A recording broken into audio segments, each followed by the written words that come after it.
দিকে কিন্তু BD top one রয়েছেন, জোনের বাহির থেকে বের হতে হবে। নিচে বাহিরে পেছনে কিন্তু প্লেয়ার রয়েছেন, সেগুলো কিন্তু হতে পারে বিপদের কারণ। তবে কে শুনে কার কথা?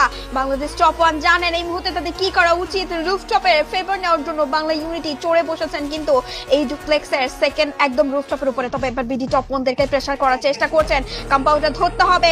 বিডি টপ ওয়ান সামনে এগোচ্ছেন, কোনোভাবেই তোয়াক্কা করছেন না কোনো কিছু। হান্টারের কাছে রয়েছে হাইস্ট ড্যামেজ পাওয়ারের তকমা। তবে নকশাস ব্লেজের একজন প্লেয়ার, সে কি সবার জন্য বিপদ তৈরি করতে পারবেন কিনা? গ্রাউন্ডেড ফাইট অ্যাভয়েড করবেন, রোমানকে ডাউন করা হবে মেয়েদের তরফ থেকে। And double knockout, hunter also taken down. Bangladesh top one বুইয়ের কাছাকাছি এগিয়ে যাওয়ার জন্য সর্বোচ্চ চেষ্টা করছেন। একটা গ্রেনেডের কমতি ছিল অলরেডি। বিরুষ এবং রোমান দুজনেই কিন্তু বিপদে রয়েছেন, রাশ করে দেবেন শুভ। প্রথমেই টেক ডাউন বিরুষের কাছ থেকে, এবার কিন্তু লাস্ট কিলটা আসবে। এন্ড বিরুষকে ড্যামেজ এন্ড ডাউন। ফিনিশ হচ্ছেন Bangla unity and Bangladesh top ওয়ানের একটা অনবদ্য বুয়া মোমেন্ট কিন্তু চেয়ার করতে পারবেন তার অডিয়েন্সরা। লাস্ট প্লেয়ারটিকে কিন্তু খুঁজে ফেরার পালা। কোথায় আছে নকশাস ব্লেজের শেষ প্লেয়ারটি?